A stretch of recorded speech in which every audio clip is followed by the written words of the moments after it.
প্রতিপন্ন করবেন, একটি দলের পক্ষে আপনি সাফাই গাবেন, এইটা তো বাংলাদেশের মানুষ আপনার কাছ থেকে আশা করে নাই। আপনারা সেদিন আরেকদিন পত্রিকায় দেখলাম ইসলামিক দলের একজন নেতা, তারা ইসলামী ব্যাংকে নাকি দখল করে নাই বলছে। ইসলামী ব্যাংক তো দখল করা ইতিমধ্যে হয়ে গেছে।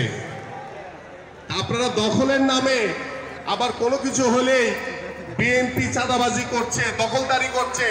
আরে ভাই, আপনি এসে প্রমাণ করে দেখান যে বিএনপি কোথাও চাঁদাবাজি বা দখলদারি করছে। এটা আপনাদের বানানো একটি খেলা, আমরা এটা বুঝি।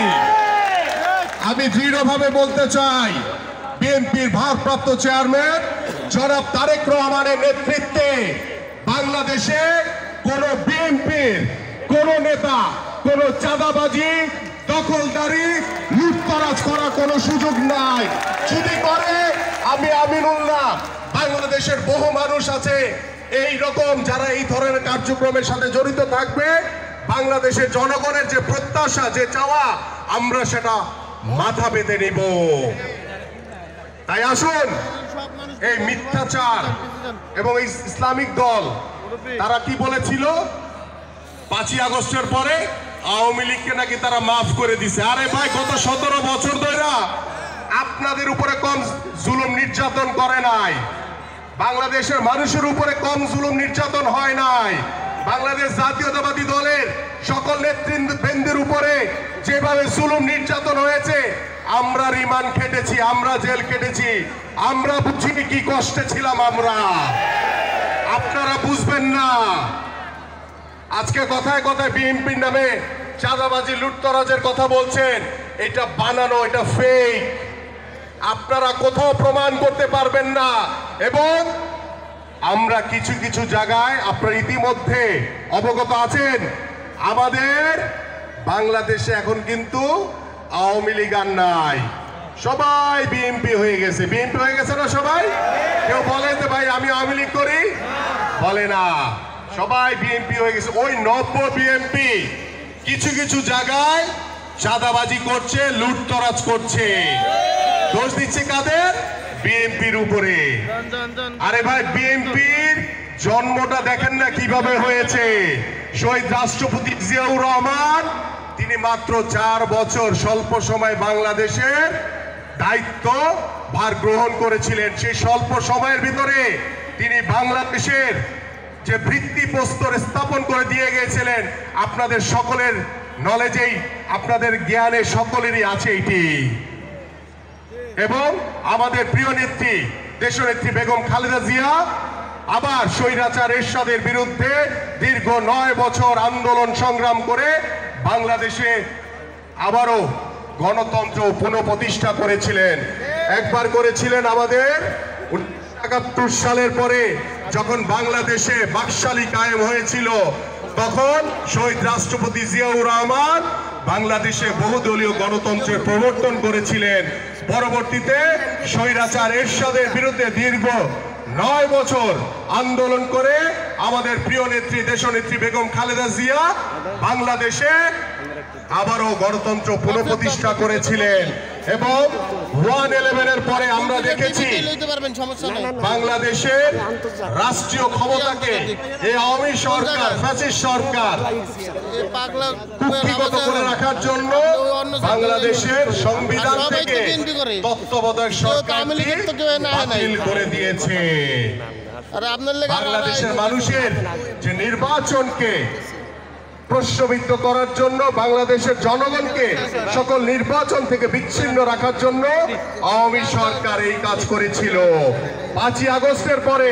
এবং আজকে আমাদের যে রূপরেখা রয়েছে, সেই রূপরেখায় স্পষ্টভাবে বলা হয়েছে যে 2 বারের বেশি বাংলাদেশে কেউ প্রধানমন্ত্রী হতে পারবেন না। কে বলেছেন? বিএনপির ভারপ্রাপ্ত চেয়ারম্যান জনাব তারেক রহমান। তিনি কি বলেছেন? বাংলাদেশের যে অর্থনৈতিক যে সংকটের মুখে আছে, সেই অর্থনীতিকে আরো সমৃদ্ধিশালী করার জন্য বিভিন্ন পরিকল্পনা গ্রহণ করবেন। বাংলাদেশের শিক্ষা খাত বলেন, স্বাস্থ্য সেবা বলেন, বাংলাদেশের বিচার বিভাগ বলেন, আইনের শাসন বলেন, সকল প্রতিষ্ঠানে কিন্তু গত 17 বছর ধ্বংসস্তূপে পরিণত হয়েছে। সেই ধ্বংসস্তূপ থেকে টেনে তোলার জন্য আমাদের মাননীয় ভারপ্রাপ্ত চেয়ারম্যান 31 দফার কর্মসূচি দিয়েছেন এবং এটার সকল রাষ্ট্র মেরামতের সকল সংস্কার এই সংস্কারের ভিতরে রূপরেখার ভিতরে রয়েছে। তাই আসুন আমাদের বাংলাদেশের মানুষের যে প্রত্যাশা, যে চাওয়া, যে স্বপ্ন, বাংলাদেশ জাতীয়তাবাদী দলের প্রত্যেকটি নেতৃবৃন্দ, বিএনপির ভারপ্রাপ্ত চেয়ারম্যান জনাব তারেক রহমানের নেতৃত্বে ঐক্যবদ্ধ রয়েছে, সুসংগঠিত রয়েছে, উজ্জীবিত রয়েছে। প্রিয় নেতৃবৃন্দ, সকালে 2 হাত তুলেন। আমরা সকালে ঐক্যবদ্ধ আছি না? গত 17 বছর আওয়ামী সরকার আমাদের বিরুদ্ধে অনেক ষড়যন্ত্র করেছে, অনেক অত্যাচার জুলুম করেছে।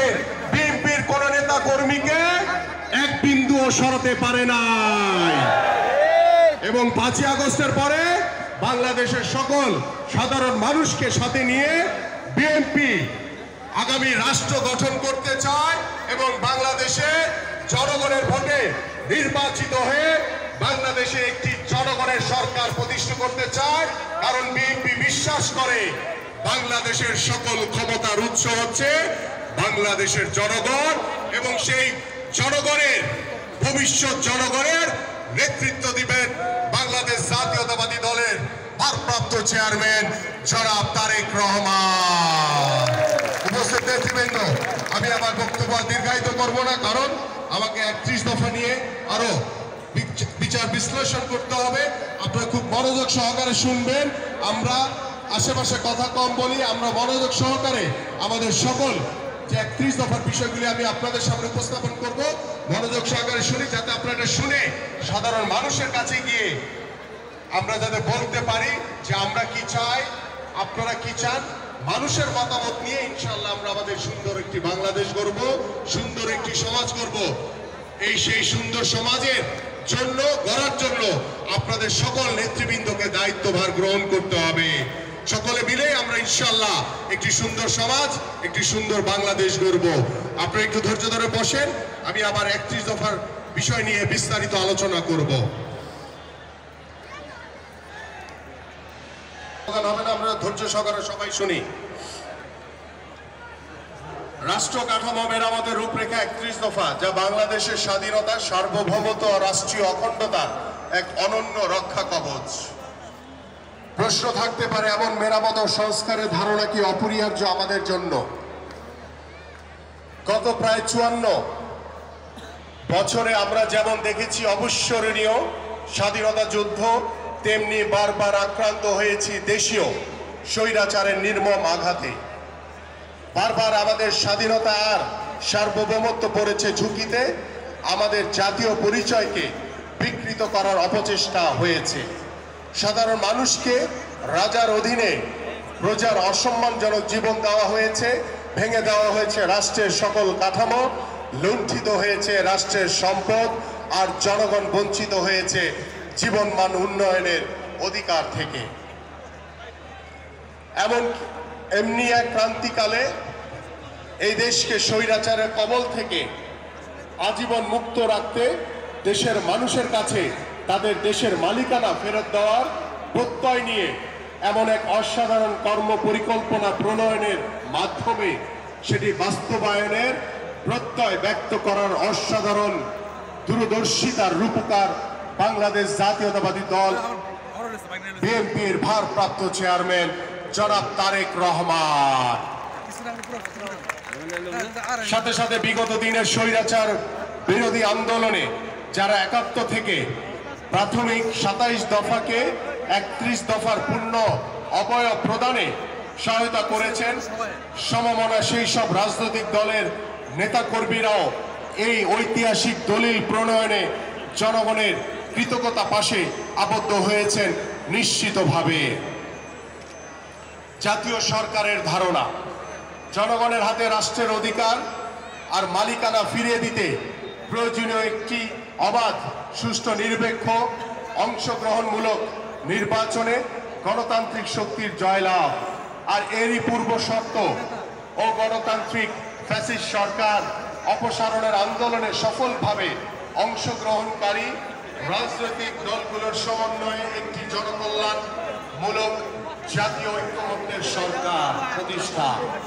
সরকারের প্রাথমিক কাজ হবে ধ্বংসপ্রাপ্ত রাষ্ট্র কাঠামো মেরামত ও পুনর্গঠন।